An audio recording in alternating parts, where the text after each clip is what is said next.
Good afternoon, dear students.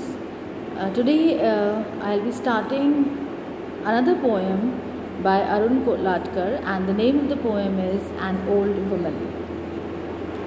Now, I think I've already discussed in the earlier poems about a little bit about Arun Kolatkar, but I would like to discuss again, give you a little bit of background about the poet.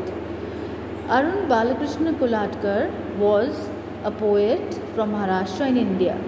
He was a prolific poet, writing in both Marathi and English, and he was also an award-winning designer.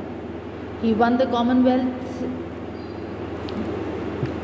Poetry Prize for his collection of poems, Jejuri, published in the year 1976. Now, as the title of the poem indicates, I think you have an idea about what exactly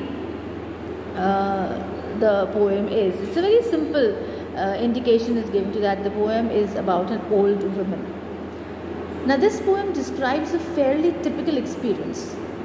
The reader stands in the shoes of someone accosted in the street by a beggar desperate for money for something to eat. Now, the reader knows what it's like to be stuck, to like a burr, what we often forget because we want to look past them as if they weren't there. Is that for the desperate too? It's part of their everyday to latch on to others in the hope of charity. Now, of course, an old woman is a beggar. Here it depicts, and here what exactly she's expecting from the people or the people around. An old woman, I'm just reading the text first. An old woman grabs hold of your sleeve and tags along. She wants a 50 paise coin. She says she will take you to the horseshoe shrine.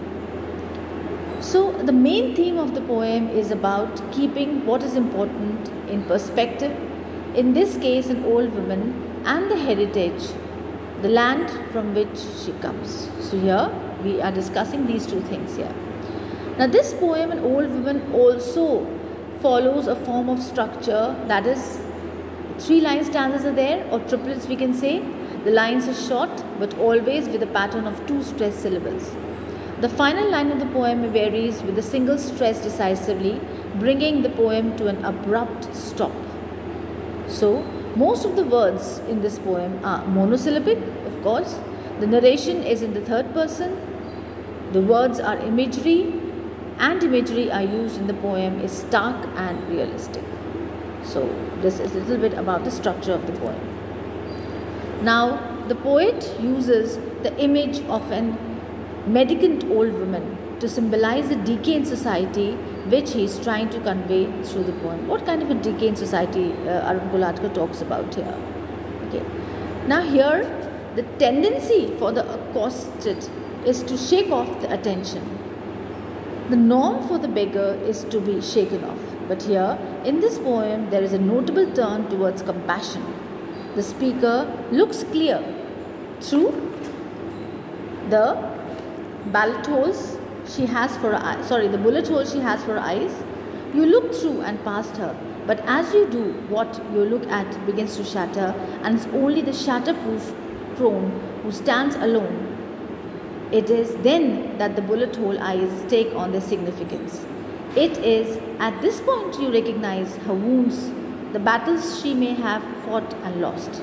Is it at this point that you realize what has become of her and what has become of you in the hands of poverty, that you are reduced to so much small change in her hand? So you have now let's see what exactly the poet says in the poem. You have seen it already. She hobbles along anyway and tightens her grip on your shirt. She won't let you go. You know how these old women are. They stick to you like a burr. You turn around and face her with an air of finality. You want to end the fast. When you hear her say, what else can an old woman do on hills as wretched as these? So I think that it's easily visible here what Arun Kolatkar wants to explain, that how this old woman who's a beggar and how she wants to cling for a kind of something that she needs. She wants to beg, and here of course fast, you have this line with an air of finality. You want to end the fast.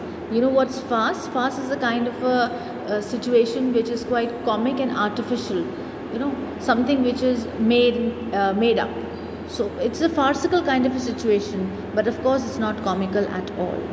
So this is what exactly the poet wants to say. We'll continue with the poem in the next class. Thank you.